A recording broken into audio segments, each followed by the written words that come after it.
বাংলাদেশ জীবন বাংলাদেশ আমার ধরন থেকে আগত আজকের এই প্রোগ্রামে দ্বিবার্ষিক সম্মেলনে যারা নেতা দেশনেত্রী গণতন্ত্রের মা দেশনেত্রী বেগম খালেদা জিয়া গত 17 বছর আজকে আমরা হাসিনা মুক্ত বাংলাদেশ পেয়েছি। হাসিনা মুক্ত বাংলাদেশ পেতে সবচেয়ে পরিণত দিয়েছে জুলাই আগস্টে সেই সমস্ত বিপ্লবীরা যাদের রক্তের বিনিময়ে অঙ্গ সংগঠন যারা নেতৃবৃন্দ এখানে উপস্থিত আছেন, আমাদের আন্দোলন লড়াই সংগ্রাম করতে গিয়ে আমরা আমাদের অনেক সহযোদ্ধাকে হারিয়ে পক্ষ থেকে পৌরসভার পক্ষ থেকে সুমন ভাইয়ের আগমন শুভেচ্ছা স্বাগত, মুস্তাক ভাইয়ের আগমন শুভেচ্ছা স্বাগত, দালান ভাইয়ের আগমন শুভেচ্ছা স্বাগত। সংগ্রামী নেতৃবৃন্দ, ইতিমধ্যে আমাদের মাঝে উপস্থিত কেন্দ্রীয় কমিটির সহসভাপতি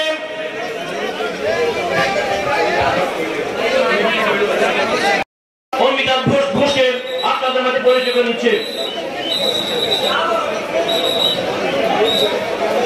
কুমিল্লা মহানগর বিএনপির সাবেক প্রতিষ্ঠাকালীন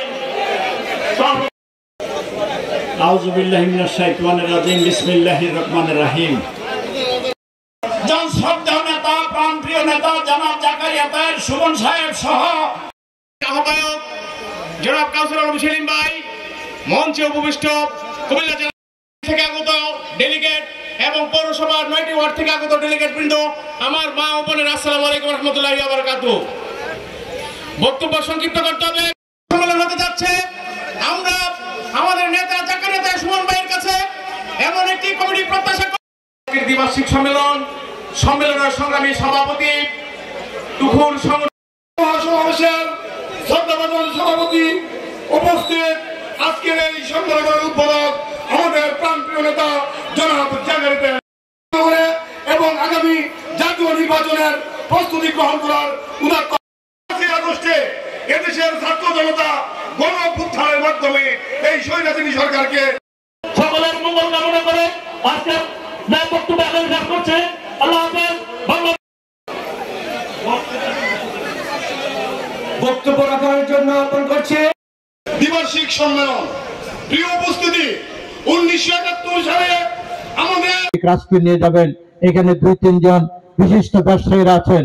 কোন নির্বাচিত সরকার ছাড়া কোন বিদেশি $1 কোনো বিনিয়োগ আসে না।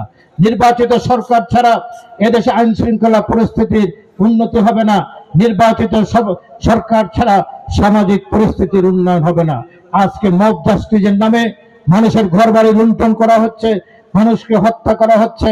সেই হত্যাকাণ্ড সবকিছু যদি আমরা বন্ধ করতে চাই, দেশকে যদি নৈতিকতার মধ্যে নিয়ে যেতে চাই, দেশকে যদি সুশাসন দিতে চাই, তাহলে নির্বাচিত সরকার ছাড়া হবে না।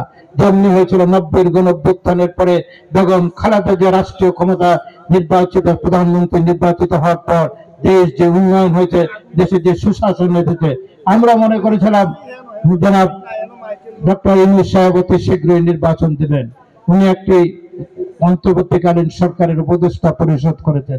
ওনার